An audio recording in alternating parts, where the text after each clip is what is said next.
Est-ce que tu peux nous donner des exemples? Bien sûr. Écoute avec moi. Surat al-Mu'minun, surat les croyants, la surat 23, le verset 1 à 17. Allah subhanahu wa ta'ala commence d'abord par exposer quoi? Les caractéristiques des croyants. Allah subhanahu wa ta'ala dit, écoutez surtout la fin des versets. قد أفلح المؤمنون. D'accord? الذين هم في صلاتهم خاشعون والذين هم عن اللغو معرضون والذين هم للزكاة فاعلون والذين هم لفروجهم حافظون إلا على أزواجهم أو ما ملكت أيمانهم فإنهم غير ملومين فمن ابتغى وراء ذلك فأولئك هم العادون والذين هم لأماناتهم وعهدهم راعون والذين هم على صلواتهم يحافظون أولئك هم الوارثون الذين يرثون الفردوس هم فيها خالدون. Donc là, Allah il décrit les pieux. Ensuite, il parle de la création. Regarde quand il parle de la création. وَلَقَدْ خَلَقْنَا الْإِنسَانَ مِنْ سُلَالَةٍ مِنْ طِينٍ ثُمَّ جَعَلْنَاهُ نُطْفَةً فِي قَرَارٍ مَكِينٍ ثم خلقنا النطفة علقة فخلقنا العلقة مضغة فخلقنا المضغة عظاما فكسونا العظام لحما ثم أنشأناه خلقا آخر فتبارك الله أحسن الخالقين. Une autre sourate que vous connaissez, sourate An-Naba, sourate Amma Yatasa'aloun, vous la connaissez. طيب, lorsqu'Allah subhanahu wa ta'ala parle de l'avènement de l'heure, Allah subhanahu wa ta'ala commence surat An-Naba en disant Amma yatasa'aloun. D'accord? عن النبأ العظيم الذي هم فيه مختلفون كلا سيعلمون ثم كلا سيعلمون. Donc là Allah il parle d'une première chose, puis ensuite il parle de la création. ألم نجعل الأرض مهادا والجبال أوتادا وخلقناكم أزواجا وجعلنا نومكم سباتا وجعلنا الليل لباسا وجعلنا النهار معاشا وبنينا فوقكم سبعا شدادا وجعلنا سراجا وهاجا وأنزلنا من المعصرات ماء ثجاجا لنخرج به حبا ونباتا وجنات ألفافا. Subhanallah, c'est impressionnant. Wallahi al-Azim, c'est impressionnant. Prends قل هو الله أحد الله الصمد لم يلد ولم يولد ولم يكن له كفوا أحد. Prends les sourates et analyse. Et selon les idées, tu vois directement les rimes changer. Et c'est que là, Allah parle d'une autre chose. Mais comment est-ce qu'un humain aurait pu inventer des paroles aussi fortes? Comment? Lui qui était illettré, analphabète, comment? C'est impressionnant et ça prouve que parmi les plus grands miracles de ce Coran, il y a quoi? Son éloquence. Son éloquence, retenez ça, son éloquence. Jusque-là, on ne vous a donné qu'un échantillon des miracles linguistiques du Coran. Et wallahi, on aurait pu s'étaler. Et sachez qu'avec l'évolution des nouvelles technologies, on a pu s'apercevoir qu'un grand nombre de découvertes scientifiques impressionnantes étaient mentionnées dans le Coran il y a plus de 1400 ans, à une époque où ni le télescope, ni le microscope, ni aucun moyen technique n'aurait pu vérifier ces découvertes. Jugez maintenant par vous-même si une personne aurait pu connaître tout ce que vous allez entendre il y a plus de 1400 ans. Je tiens à préciser, je le répète encore une fois, que le Coran n'est pas un livre scientifique, mais plutôt un guide pour l'humanité. Premier miracle scientifique, le parfait équilibre dans l'univers. Subhanallah, l'univers existe depuis des milliards d'années. Et on l'a dit la semaine dernière dans la conférence Les preuves de l'existence d'Allah, qu'une personne qui construirait une maison, s'il laisse cette maison un siècle, il va venir la retrouver comment? Détériorée. Il faut refaire la plomberie, il faut refaire ci, il faut refaire ça, n'est-ce pas? Mais subhanallah, l'univers il existe depuis des milliards d'années et il est toujours aussi bien entretenu. Qui est derrière cet univers? Qui? Les milliards d'étoiles et de galaxies de l'univers évoluent dans un équilibre parfait à travers les différentes voies tracées pour elles. Ces galaxies et ces étoiles ont des voies tracées. Elles ne vont pas n'importe où. Elles ont des voies bien tracées. Étoiles, planètes et satellites tournent non seulement autour de leur propre axe, mais aussi tous ensemble autour des systèmes dont ils font tous partie intégrante. Quelquefois, des galaxies de 200 à 300 milliards d'étoiles empruntent les voies les unes et des autres. Il est pourtant incroyable qu'aucune collision susceptible de perturber l'ordre de l'univers ne se produise. Ce miracle devrait nous donner tous à réfléchir. Dans l'univers, le concept de la vitesse prend une dimension gigantesque lorsque comparé aux mesures terrestres. Étoiles, planètes, galaxies et conglomérations de galaxies dont les propriétés numériques ne peuvent être conçues que par des mathématiciens. Celles-ci pèsent des milliards de tonnes et se déplacent dans l'espace à des vitesses extraordinaires. Par exemple, la Terre. La Terre tourne à 1670 km/h. Si nous considérons le fait que la vitesse moyenne du projectile le plus rapide qui soit est de 1800 km/h, nous pouvons imaginer combien est importante la vitesse à laquelle tourne la Terre, malgré sa grande taille et son énorme masse. La vitesse à laquelle tourne la Terre en orbite autour du Soleil est environ 60 fois plus rapide qu'un projectile, 108 000 km/h.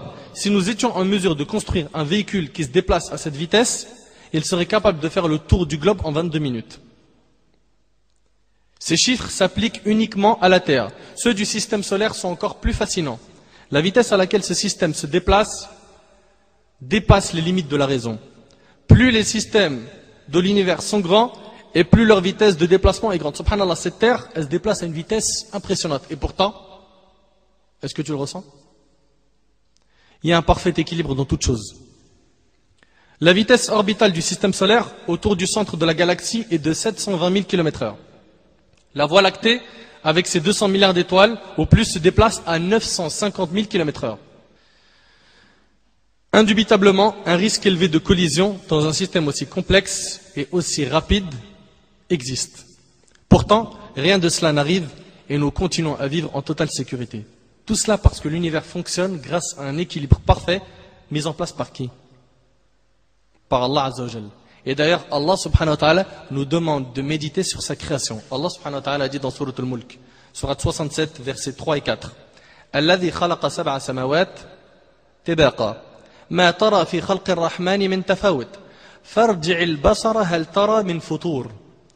ثم ارجع البصر كرتين ينقلب إليك البصر خاسئا وهو حسير. Celui qui a créé 7 cieux superposés, sans que tu vois de disproportion, de défaut en la création du tout miséricordieux. Il n'y a pas un seul défaut dans la création d'Allah Azza wa Jal. Ensuite, Allah dit, ramène sur elle, sur la création d'Allah, le regard. Y vois-tu une brèche quelconque? Est-ce que tu vois une faille? Puis retourne ton regard à 2 fois. Le regard te reviendra humilié et frustré. Subhanallah. Allah nous informe que sa création est parfaite. Voyons aussi les orbites et l'univers en rotation. Il existe plus de 100 milliards de galaxies dans l'univers visible. Et chaque petite galaxie contient approximativement 1 milliard d'étoiles. De plus, chaque grande étoile en contient plus d'1 trillion. C'est-à-dire 1 milliard, 2 milliards. Beaucoup de ces étoiles possèdent des planètes. Et un grand nombre de ces planètes possèdent des satellites. Tous ces corps célestes suivent des chemins et des orbites très finement calculés depuis des millions d'années. Les étoiles, les planètes et les satellites tournent tous autour de leur propre axe et ils tournent également avec le système duquel ils font partie. L'univers fonctionne suivant un ordre, tout comme les rouages d'une machine. Le mouvement des corps célestes sur leur orbite est basé sur un réglage très fin, à tel point que leur déviation dans leur chemin peut avoir des conséquences drastiques qui peuvent sonner la fin du système complet. Par exemple, les conséquences de la déviation de la Terre de simplement 3 mm.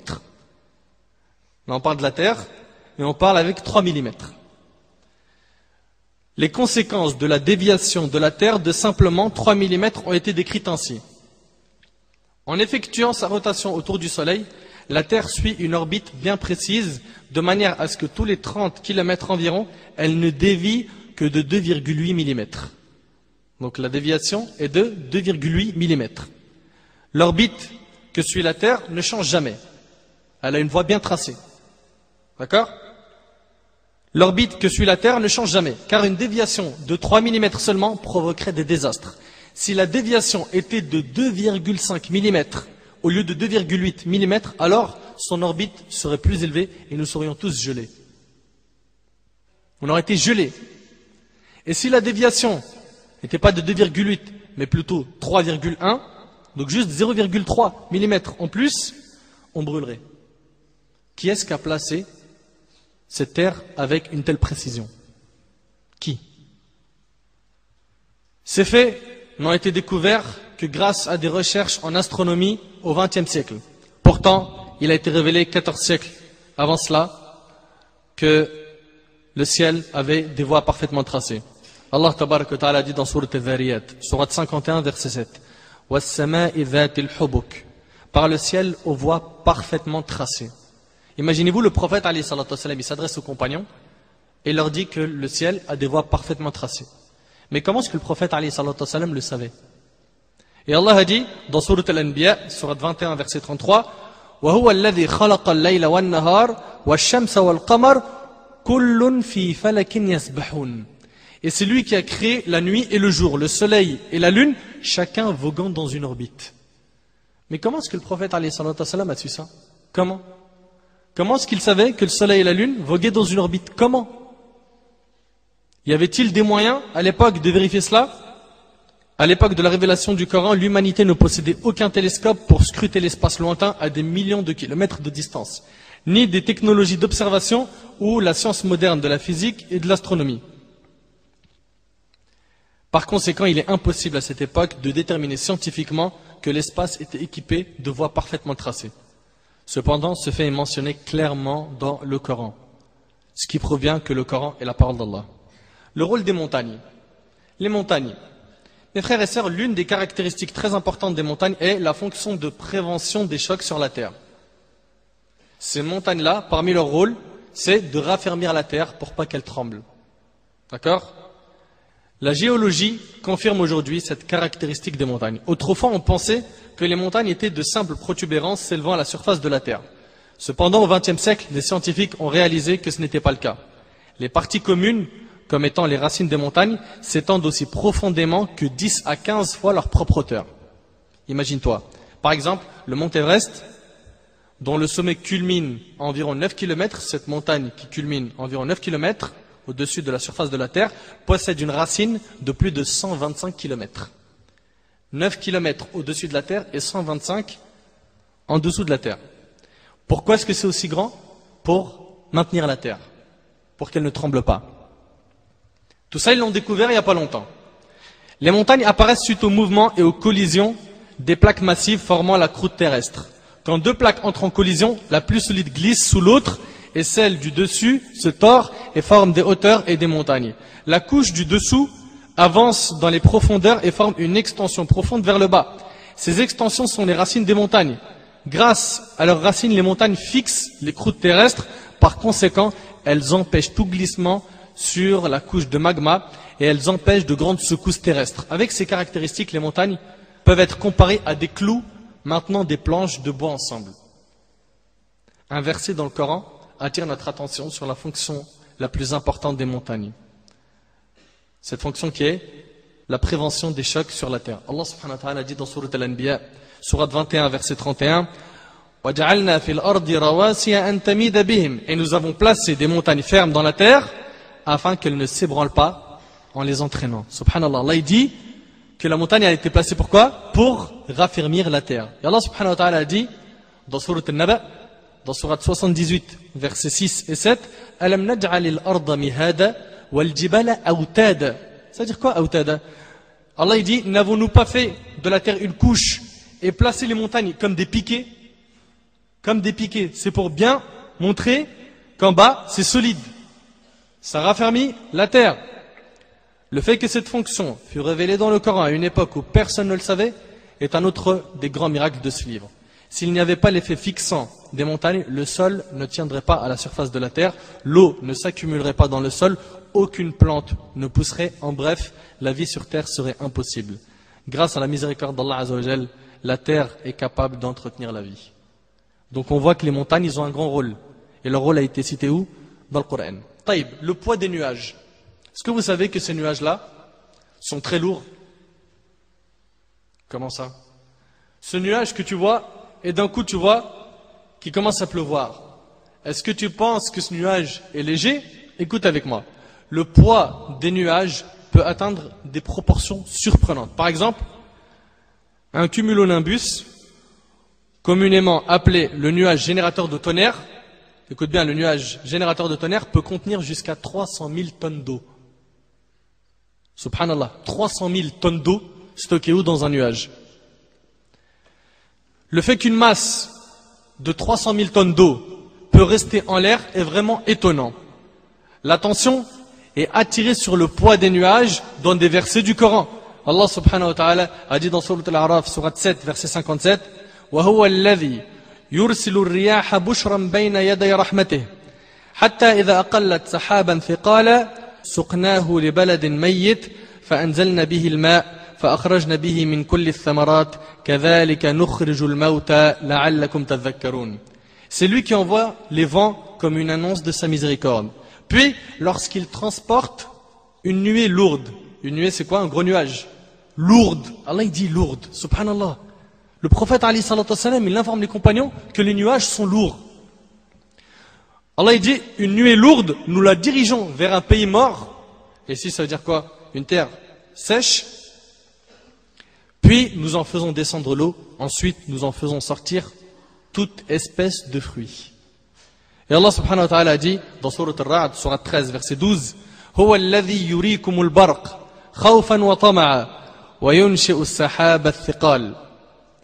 C'est lui qui vous fait voir l'éclair, qui vous inspire crainte et espoir, et il crée les nuages lourds. Bien entendu, à l'époque où le Coran a été révélé, il était tout à fait impossible d'avoir une quelconque information sur le poids des nuages. Cette donnée révélée dans le Coran, mais découverte seulement récemment, est encore une preuve que le Coran est la parole d'Allah Azza wa Jal. Les mers distinctes. Si vous remarquez, au détroit de Gibraltar, deux mers se rencontrent, mais ne se mélangent pas. Il s'agit de l'océan Atlantique et de la mer Méditerranée. Taïb. La science moderne a découvert qu'aux endroits où deux mers différentes se rencontrent, il y a une barrière entre elles. Cette barrière sépare les deux mers de façon à ce que chacune conserve la température, la salinité et la densité qui lui sont propres. C'est-à-dire elles ne se mélangent pas. Chacune d'elles rencontre l'autre, mais c'est comme s'il y avait une barrière entre elles. Et ça, ils l'ont découvert récemment. Et ça les a impressionnés de voir que deux mers se rencontrent sans se mélanger. Par exemple, l'eau de la mer Méditerranée est chaude, saline et moins dense que celle de l'océan Atlantique.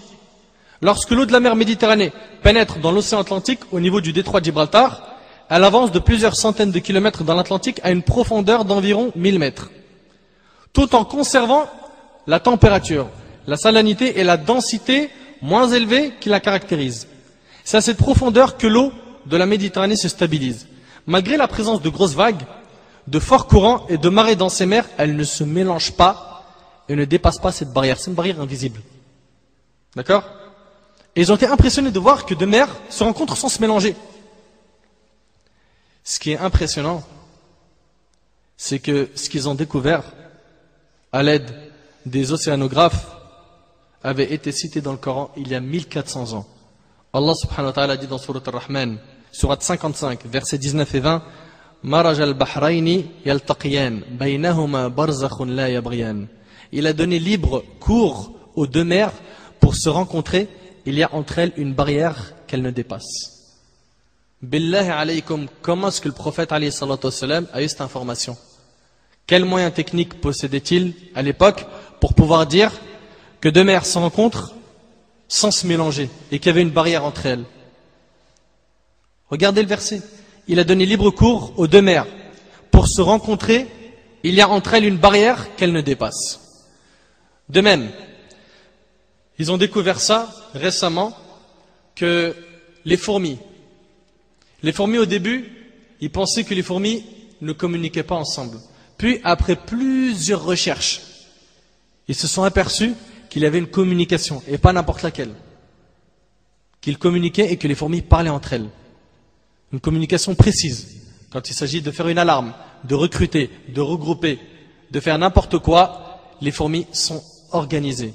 Et ça, ils ont pu le découvrir que récemment, que les fourmis communiquaient entre elles. Le Coran nous en parle il y a 1400 ans.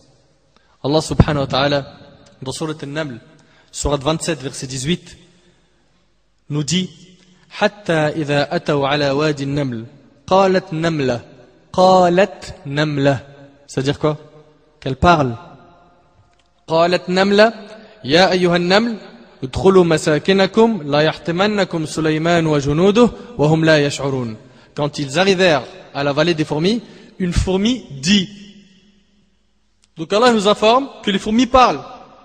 Une fourmi dit: ô fourmis, entrez dans vos demeures, de peur que Sulayman et ses armées ne vous écrasent sous leurs pieds sans s'en rendre compte. C'est impressionnant. Allah l'a dit, c'est impressionnant. Plus ils avancent, plus ils font des découvertes, et plus on s'aperçoit que beaucoup parmi ces découvertes étaient mentionnées où? Dans le Coran.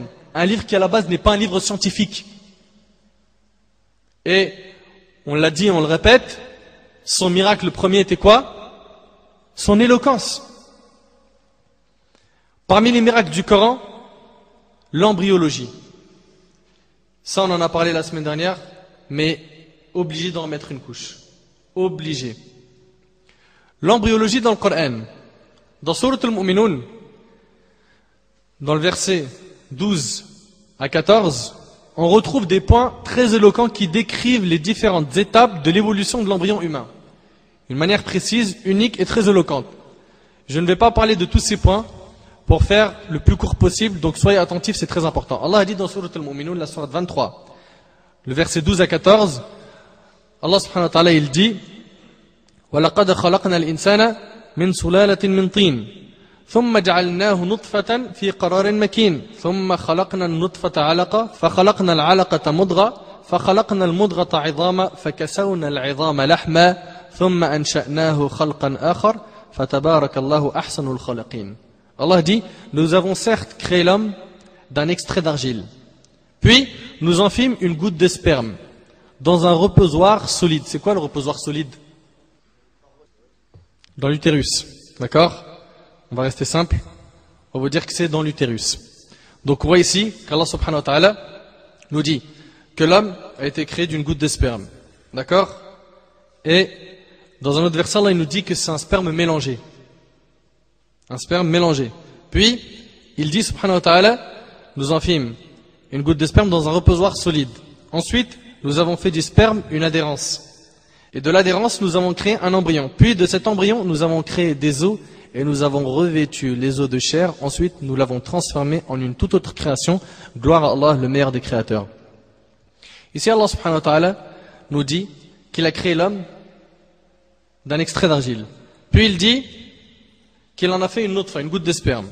Allah nous dit qu'il a fait de l'homme, d'abord quoi? Une goutte de sperme. Donc l'évolution de l'embryon, c'est comme ça que c'est décrit dans le Coran.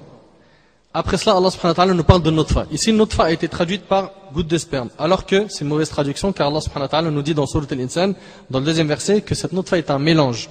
En plus, dans un hadith qui est dans Musnad l'imam Ahmad, le prophète alayhi salatu wasalam nous précise que cette nutfa est un mélange de deux liquides, un appartenant à l'homme et l'autre à la femme. Le prophète alayhi salatu wasalam nous parle de ça il y a 1400 ans. Comment est-ce qu'il le savait? Maintenant, voyons donc ce que l'embryologie moderne nous dit sur cela. Et quand je dis moderne, les références ne seront pas les années 80, mais plutôt ce qui a été dit de 2010 à 2012. Écoutez avec moi ce que disent les embryologistes Beverly Kramer et John Allen. Ils disent: l'être humain provient de la combinaison de deux cellules, l'une du père et l'autre de la mère. Ensemble, ces deux cellules forment une cellule unique appelée le zygote. C'est à partir de ce zygote que l'embryon grandit. Subhanallah, l'analyse du mot nutfa, selon le Coran et la Sunna, correspond parfaitement à la description des embryologistes de la substance mélangée appelée le zygote. Puis Allah dit que cette goutte de sperme est dans un reposoir solide. D'accord? Ici encore une fois on voit à quel point les traductions sont incomplètes et que rien ne pourra jamais atteindre la richesse, la beauté et la profondeur de la langue arabe. Qararin, ça veut dire établir, attribuer, déterminer, préciser, décider, confirmer, affirmer. Et makin, ça veut dire mettre en position de manière ferme, de manière solide, dans le sens qu'amène la sécurité et la sûreté. Voilà pourquoi fi qararin makin veut dire dans un endroit sûr, en sécurité. Donc le zygote dont on avait parlé, il se divise en une boule de plusieurs cellules qui sont recouvertes par une membrane extérieure. Et maintenant, comme notre zygote il s'est transformé, on ne l'appelle plus zygote mais blastocyste. Et là encore, écoutez ce que disent les embryologistes de 2012 sur le blastocyste. Ils disent: l'implantation du blastocyste commence environ 6 ou 7 jours après la fécondation. Le blastocyste s'enfonce profondément encore et encore dans la muqueuse utérine. Ensuite, le trou est recouvert avec un caillot de sang environ 10 ou 12 jours après la fécondation. Le blastocyste est complètement enfermé et l'implantation est terminée. Donc on voit que Qarar al-Makin, un endroit sûr, en sécurité, tout cela, ça a été découvert récemment par les embryologistes. Ensuite, il nous parle de l'adhérence. Allah décrit la prochaine étape comme une alaqa, une adhérence. Ce mot contient plusieurs sens. Parmi ces sens, cela veut dire s'accrocher, être suspendu, être collé, etc. Cela veut dire aussi être fixé. Alaqa, ça ressemble aussi à une substance comme une sangsue, qui ressemble à un ver, comme un genre d'insecte rampant qui colle. Maintenant, voyons voir nos embryologistes de 2012. Qu'ils ont dit à ce sujet? Barry Mitchell et Ram Sharma nous expliquent cette étape en nous disant que l'embryon, il est relié au cytotrophoblast. Donc l'embryon est suspendu ou accroché, subhanallah. Ensuite, au niveau de l'embryon, c'est maintenant le cerveau et la moelle épinière qui se développe. Et en se développant, c'est là que l'embryon atteint le stade où il ressemble à une sangsue.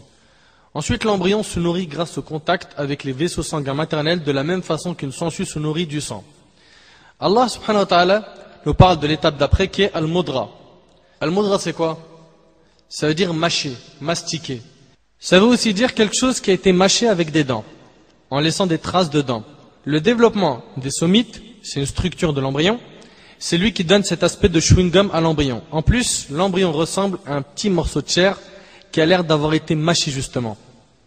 On voit la précision du Coran, encore une fois, à cette étape, parce qu'Allah il a dit quoi? Mudra. Mudra, c'est quelque chose qui est mâché. Puis, on voit après l'étape suivante, Allah subhanahu wa ta'ala nous parle de l'étape de la formation des os.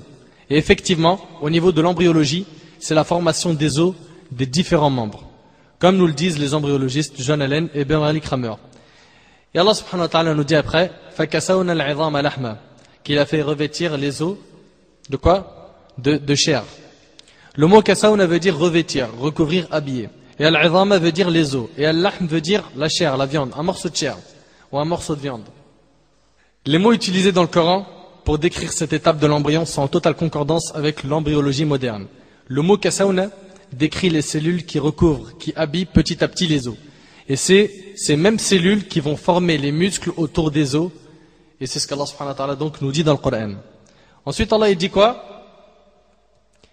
Qu'il en a fait une toute autre création.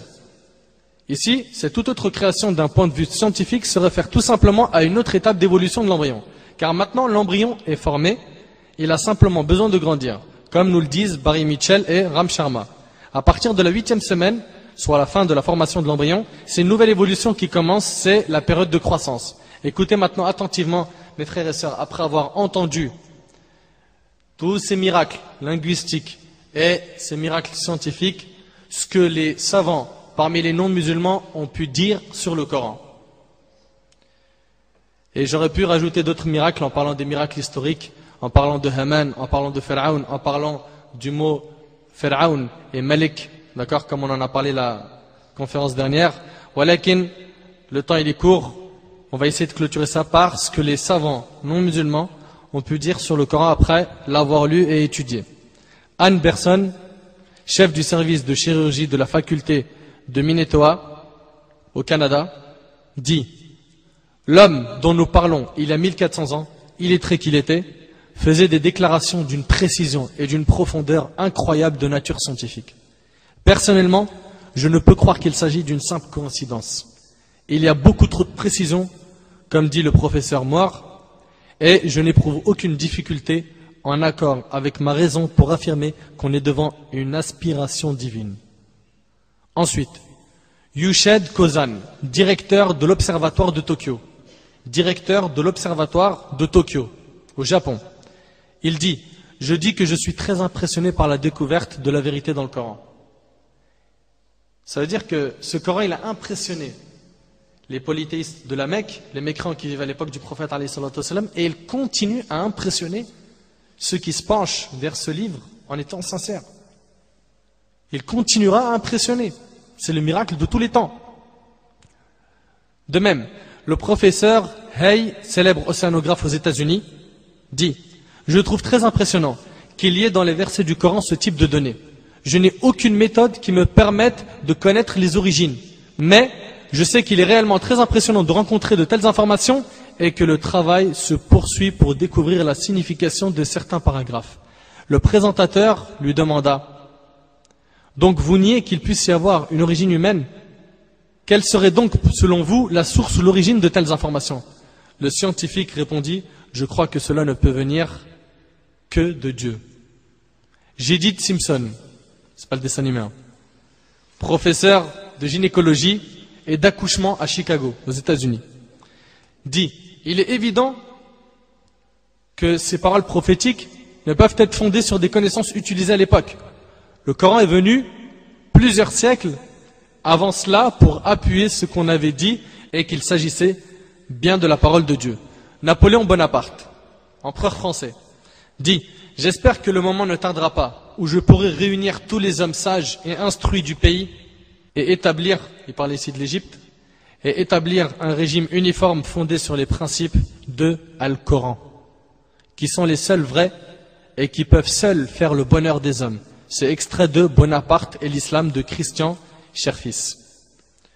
Tout ce que nous avons vu dans cette conférence indique un fait clair. Le Coran, cet extraordinaire livre révélé au sceau des prophètes, Mohammed sallallahu alayhi wa sallam, constitue une source d'inspiration et une véritable connaissance. Des faits concernant des thèmes scientifiques et des informations sur le passé et le futur, des faits que personne ne pouvait connaître à l'époque de la révélation du Coran, nous sont annoncés dans ces versets. Il est impossible que ces données que nous avons étudiées dans les exemples que l'on vous a cités aient pu être connues étant donné le niveau de connaissance et la technologie disponible au 7e siècle en Arabie. Avec ces éléments à l'esprit, interrogeons-nous. Qui pouvait connaître dans ses moindres détails les différentes étapes du développement du bébé depuis le stade embryonnaire jusqu'à celui de sa venue au monde? Qui? Qui à l'époque du prophète alayhi salatu wassalam avait cette capacité? Qui pouvait savoir au 7e siècle en Arabie que le mot pharaon était utilisé seulement à partir du 14e siècle, avant Jésus-Christ, et pas plus tôt, comme le prétend de manière erronée l'Ancien Testament? Et ça, on en a parlé dans la conférence dernière. Qui aurait pu deviner le rôle des montagnes à l'époque du prophète alayhi salatu wassalam? Qui aurait pu deviner cette barrière de séparation au fond de la mer? Qu'est-ce qu'ils avaient comme moyen pour pouvoir vérifier cela? Qui aurait pu savoir que les fourmis communiquent? Qui aurait pu soupçonner, ne serait-ce qu'un seul instant, l'incroyable complexité de l'univers? L'unique réponse à ces questions est ce qui suit. Le Coran est la parole d'Allah le Tout-Puissant, le Créateur de toutes choses, et celui qui embrasse toutes choses par sa connaissance. Et de tout cela, nous témoignons que Muhammad alayhi salatu wassalam est le messager d'Allah. Sachant que le prophète alayhi salatu wassalam n'aurait jamais pu inventer tout cela, et il n'aurait jamais pu trouver tout cela, et qu'il n'y a aucune faille dans ce qu'il a donné comme information, tout cela prouve bien qu'il est le messager d'Allah subhanahu wa ta'ala. Allah tabarak wa ta'ala a dit dans Sourate An-Nisa, Sourate 4, verset 82, أَفَلَا يَتَدَبَّرُونَ الْقُرْآنَ وَلَوْ كَانَ مِنْ عِنْدِ غَيْرِ اللَّهِ لَوَجَدُوا فِيهِ اخْتِلَافًا كَثِيرًا. Regarde ce qu'Allah subhanahu wa ta'ala nous dit. Ne médite-t-il donc pas sur le Coran? S'il provenait d'un autre que Dieu, ils y trouveraient certes maintes contradictions. Un livre qui existe depuis plus de 1400 ans, jusqu'à maintenant, ils ont tout fait pour lui trouver des contradictions, et les seules qu'ils ont trouvées, elles sont dans leur compréhension et non dans le livre même. Un livre inattaquable, et je l'ai déjà dit et je le répète, que je défie une personne de trouver une faille dans le Coran ou une contradiction. La seule chose qu'il trouvera, c'est des problèmes de compréhension. Ou bien, il pensera voir des contradictions apparentes, mais il ne connaît pas le sens, le contexte où les versets ont été révélés. La moindre information que contient le Coran révèle les miracles secrets de ce livre divin. L'être humain est censé s'attacher à ce livre divin révélé par Allah subhanahu wa ta'ala et le recevoir avec le cœur ouvert, comme seul et unique guide dans la vie. Sur terre, c'est très simple.